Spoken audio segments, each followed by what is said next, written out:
Hello my loves, welcome back to my channel, or welcome to my channel if you are new here. Hi, hello-y, my name is Loey. A lot of you probably know me as your local resident spooky TikTok lady slash just that girl who's obsessed with all things scary on the internet. However, those of you who have been following me for a pretty long time know that I did not start off making horror related content. Instead, I was actually making body positivity videos and videos about plus size fashion and just kind of like more lifestyle content. There was a very specific point where I walked away from that kind of content, mostly because I felt as though I had said all that I needed to really say. I felt like, how many more times could I talk about my experience as the fat girl in the room? But what I've come to realize is that I don't really think this conversation ever ends. I think it makes sense that maybe I kind of back away from it for periods of time, but for me, as somebody living in a plus size of fat body, I live every single day of my life in this body, there are just things about my experience that I guess are different. All that to say, a certain TikTok controversy has kind of pulled me out of semi-retirement. So there's been a lot of discussion about the plus size fashion industry in particular. Now, some really interesting numbers came out of last year about how much money was going into the plus size fashion industry. In 2023, the plus size fashion market was valued at a whopping $291 billion. And that number, that value, is expected to double by 2032. And despite this, plus size clothing is still ugly. It is not cute. You'll see a nice t-shirt and it'll have some wacky phrase written on it for whatever reason, or a lot of plus size stores are completely stuck in like 2012. Like the trends just take a really long time to catch up. I remember when Fashion to Figure, one of my favorite plus size brands, first came out with plus size thigh-high boots. And it was years after they had been popularized. It just takes a while for plus size clothing to catch up with the trends. And whether it's a manufacturing thing or it's just the brands not really knowing what to do with us, I honestly don't know. But there has been a general discussion online about the lack of plus size clothing options, as well as just like the quality dip of them. You go into a store and they'll have a straight size and a plus size, and the plus size stuff is just not the same that you'll find in the regular clothing. A couple of influencers have come forward and talked about this. I've seen a few videos on my For You page, but I think that the most relevant one slash the one that I'm not really sure started this whole thing, but certainly seems to be the one that everyone is linking back to, is a video from Fannita. Now, if you guys don't know Fannita, you should. She's amazing. She's hilarious. I was on her podcast like last year, and Fannita is a formerly plus size person who lost weight and is now not considered plus size, but she still rides for the plus size girlies, okay? And she was talking about plus size clothing and how ugly it is and how not great the quality is. The reason your plus size clothing isn't selling is because your clothes are ugly as f***. Y'all take the ugliest fabric known to man and make that a goddamn blouse. Nobody wants to wear that ugly ass shower curtain you call a shirt. Just because a girl got a little bit of meat on her don't mean she want to wear that either. And y'all do this shit on purpose so then y'all can use it as an excuse. Well, our plus size clothes don't really sell. I don't really know what the problem is. Yeah, because it's fucking hideous, bitch. If I'm gonna keep it a stack. Radical idea, but if you made the same clothes that you made for straight sizes and plus sizes, I don't know, maybe that revenue would be a little bit stronger. She doesn't say anything that is not true in that video. She doesn't say a single thing that is not factual. Plus size clothing is not decent quality. 9 times out of 10, what we do have to choose from are primarily fast fashion sources. There are not many designers who carry plus size brands. I even have signed up for services in the past like Rent the Runway, and it's like the things that they have above a size 18 are minimal. What I'm trying to say is that number one, she didn't say anything wrong, and number two, she didn't say anything untrue. However, that did not stop TikToker leoskepi from making what seemed to be a direct response to this video. Leo deleted the video after backlash started rolling in, so I'm gonna show you a re-upload. A brand not making your size in something does not give you grounds to talk shit, degrade the brand. Brands are allowed to want a certain look and image with their products. They are allowed to make things for the people they want to make them for. I've been seeing too many people talking shit recently, and it's me off. People are allowed to have preferences, and brands are allowed to create an image with what they want and have a specific type of person wear what they have. Not everybody needs to be catered to by everything and everyone. And this is a lesson I had to learn when I was. I used to think clothes just weren't flattering. No, babe, the body wasn't flattering. But a lot of brands don't make my size and a lot of still. And if a piece of clothing is not flattering on you, it doesn't mean the item or product is not flattering or is not good. It's not made for you. As you can probably imagine, the clapback for this was pretty intense. Videos about the situation, stitching him, talking about this take, getting tens of thousands, hundreds of thousands, millions of likes. Everyone's so surprised every time Skepi is fat phobic, and it keeps happening, and everyone's like, but he was friends with Fannita. Let's talk about my hypotheses as to why the claws of fat phobia are so deep into his man boobs. If a brand not making my size doesn't give me grounds to talk or degrade them, then why am I still in their mission statement? Why do they call themselves size inclusive, even though they stop at an XXL? Why do they say they make clothes for everybody, even though they stop at a size 20? My turn. You mentioned later in this video that you used to be fat, and you say that clothes looked bad on your body because your body looked bad. You use derogatory terms to speak about your past self and give the word fat a negative connotation as if it's a bad thing. This is just like a very freaky take because like, why do you care so much? I think it's clear that the people that care more about talking about how brands need to be more inclusive are people that don't get the luxury to wear those clothes that we wish that we could wear. And to Leo's credit, when he did return with an apology video, he did seem remorseful, though I imagine it would be hard to show up as anything other than that after being humbled to that degree. I do want to verbalize, because I don't know where people are pulling this out of their that I'm fat phobic. Part of me so bad wants to make a joke and be like, I ain't scared of fat people. But you don't deserve to like have anything taken from you or like face anything bad because you are overweight.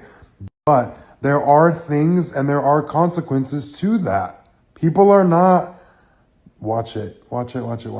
Leo took about 24 hours to make his apology video, came forward, took accountability in his own words, and essentially said that he was sorry because he didn't want to make people feel like they weren't safe with him, like he thought that they were lesser than because of the way that they looked. But during that roughly day-long period that he was privileged enough to have, Fannita, who I mentioned at the beginning of this video, as well as Afualo, were being targeted by a massive campaign of people who expected them to speak out against Leo. Fannita, because it seemed as though Leo's original video was in direct response to her, and Drew, I guess because she used to be friends with him. I still don't really understand what Drew had to do with this period. If I made a video 48 hours ago defending and advocating for the plus size community, as I've been doing since I've lost weight and no longer am considered plus size, what makes you bird brain bitch think my mind has changed in the short span of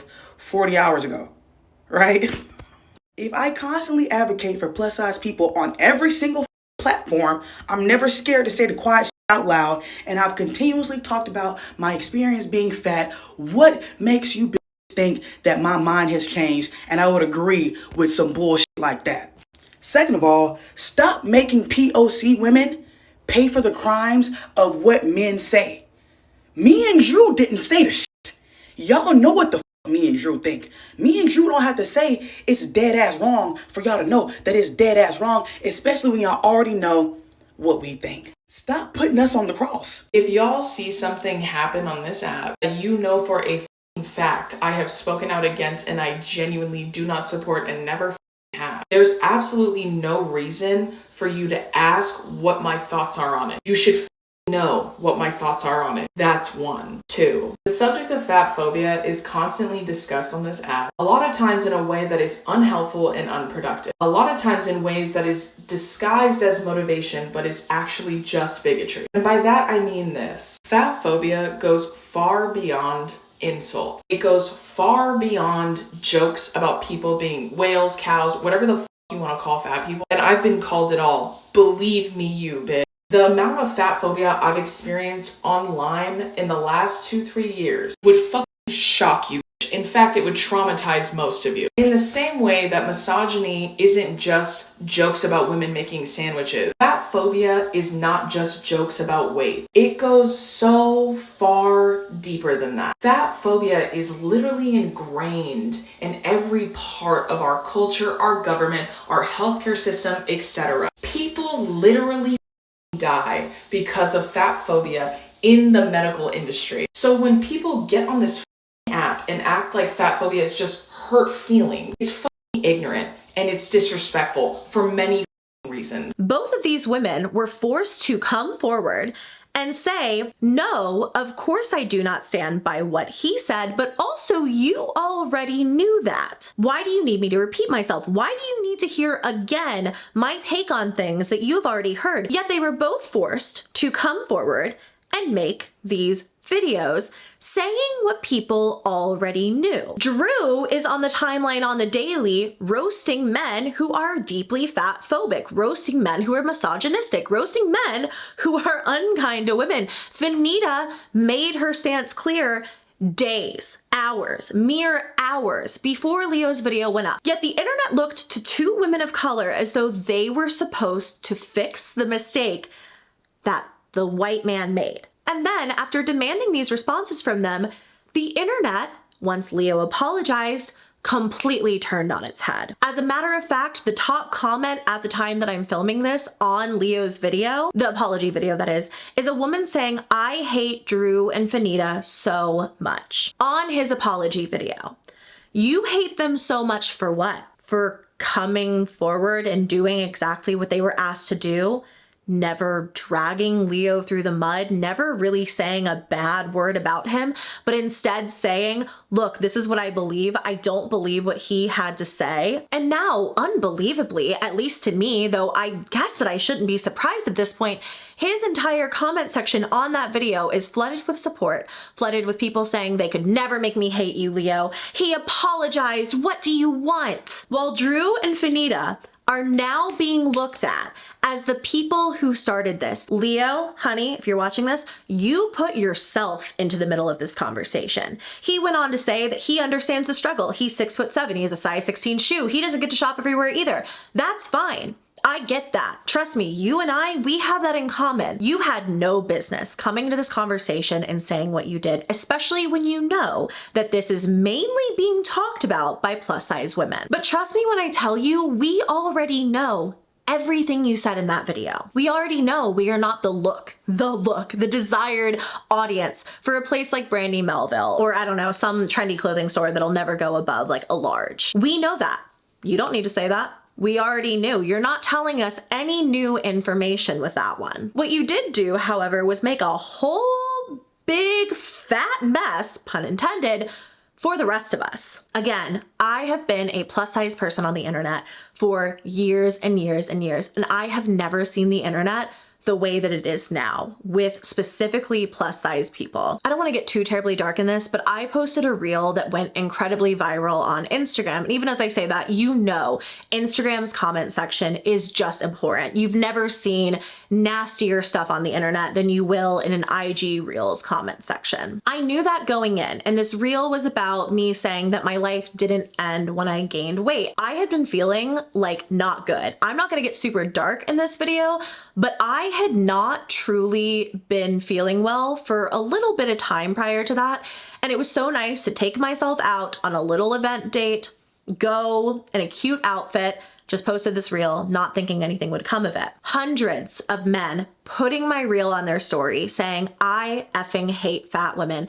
I hope this bee dies. And I'm not exaggerating there. I not only was told that people hoped that because I said that the world didn't stop when I gained weight, which this is not a new thing. I've been a plus size person for a very long time. I was more so talking about the fact that I once had an ED, and after that point, I really thought my life would end when I gained weight, and it didn't. My life continues to move forward. I continue to rotate around the sun. I just continue to be here. And out of the countless comments that I got on that video, I would probably say about 80% of them were negative, which is just not something I've ever experienced. And it doesn't just end there. We have reached a place on the internet where plus size people are actually expected to cease to exist until they lose the weight. And I mean that from the bottom of my heart. If you do it medically, if you do it through Ozempic or something like that, they say you took the easy way out. If you document your experiences going to the gym and working out and actively losing weight and vlog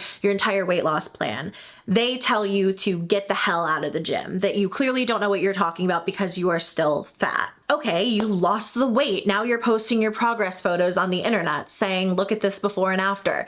They tell you that you should do something about that loose skin. All right, now you show up after the plastic surgery and you're thin and you're feeling confident and you post about your weight loss journey on the internet and they say you're a 4, that you're still not pretty now. We cannot win. Weight loss is expected of us, not for our own personal health reasons, of course, but from an aesthetic viewpoint. And when we do achieve it, when we do go through that, the internet still has something to say. I haven't talked about this yet. I haven't really known how to talk about it. A med spa in LA reached out to me and offered me a lot of money. And I mean a lot of money to go on Ozempic and vlog my experience and promote their place. And some of you are probably sitting there thinking that's a great deal and that I'm silly for not taking it because I would be literally paid to lose weight. However, I need you, I really need you to understand how deeply messed up that is. That a company, a plastic surgery company, saw me in my body and said, yep, she would benefit from this weight loss medication. Not my doctor, not someone I've ever had a medical conversation with in my entire life. And that's not to say that I'm dogging medical weight loss in any way. I just want to make that really clear. If you are doing what is best for your health, then I am all for it. But at the end of the day, that is your business with your doctors. And if you want to share it with anyone else, that's all you, but nobody is entitled to your medical history nor what you are doing for your own health. But at the end of the day, it's not about health in any way. My body positivity creator friends, I guess you could call them, people who in the past had been overweight, who are now on a journey to discovering their health, on a fitness journey, on a weight loss journey, who share that online are still dogged in the exact same way. So trust me when I say that everything that Leo said in his TikTok, we already know. Look, Leo's career will be fine. He is a conventionally attractive white man who will be okay. But at the end of the day, what he did, the video that he made, caused irreparable damage to a community of people who he once was part of. I won't lie to you, it's bleak.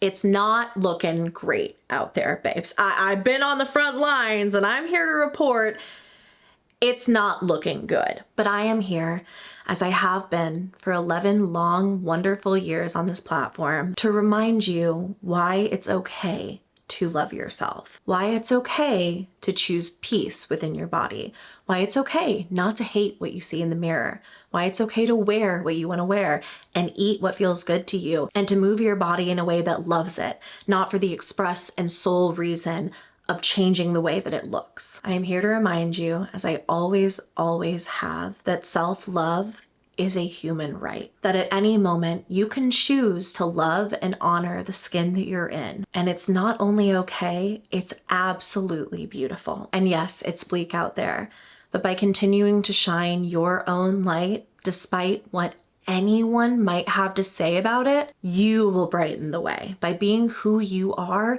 and unapologetically showing up as your truest self and loving the person that you are in every single walk of life, in every single shape and size. You will quite literally change your world, and you deserve to feel at home and at peace in your own body. And anyone who has anything to say about that, no matter how much they might protest this, does not love themselves enough to give themselves the peace, the understanding that you can be beautiful, that you can be worthy of life and all of the things that come in it at every stage of your life and in the skin that you're in right now. And when you think about it that way, isn't it sad for them more than it is for you? Because here you are choosing self-acceptance, choosing to love yourself, choosing to put on a cute little outfit for the day, and there they are screaming at you about how that's so wrong. I love you. I support you on every single journey that you might be on right now. I personally don't share my journey in my body because it's not safe for me, because my mental health is so fragile already that I feel that expressing that I'm doing my best and then sharing that with people and being shot down would genuinely destroy me. And if you are someone who is sharing a weight loss journey, who is sharing your fitness journey, who is talking about the things that you are doing to become a healthier, happier you, I have the utmost respect for you. And I know that that too is self-love. Self-love, self-acceptance, body positivity is seeing the skin that you're in and saying, I love you. I think that you are beautiful now. I think that you are worthy now, with no stipulations, with no, I'll be prettier in 20 pounds, with no, I'll be more worthy of loving myself when I lose 4 jean sizes. Body positivity is choosing positivity for your body, whatever that means for you. And so I guess that I am at the end of this very long, very rambly video that I don't honestly know will look like much of anything after editing, actually. I feel like I blacked out. Hello. What did I say? It's weird. It's very strange to go back into body positivity content. It literally feels like I'm in a trance sometimes. Like, I think because it's so embedded into the roots of who I am fundamentally as a person at this point, it molded everything about my career and everything about making these videos so fully that sometimes it feels like it just slips out of my mouth. And then I'm just like the talking piece. Like, I'm not really in control of what I'm saying. It's like that one TikTok sound, like, I don't want the candy, but the parasites in me, the demons want the candy. I love you. I'm here for you. I think that you are doing a wonderful job. This was just something that I felt really passionate about, that I wanted to share. And yeah, that's gonna be it for me today, you guys. If you did enjoy, go ahead and give me a thumbs up. Please subscribe to my channel if you haven't already. A very special thank you to my subscribers who are members of the channel. If you want to join the channel memberships and get extra members exclusive perks like members only videos, polls that help me decide on future video topics, and so much more, you can click that little join button somewhere around the screen. We would love to have you. An extra special thank you to my VIP loves for their generous and continued support of the channel. I love and appreciate you all very, very much. I love you all very much, and I will see you in my next video. Bye.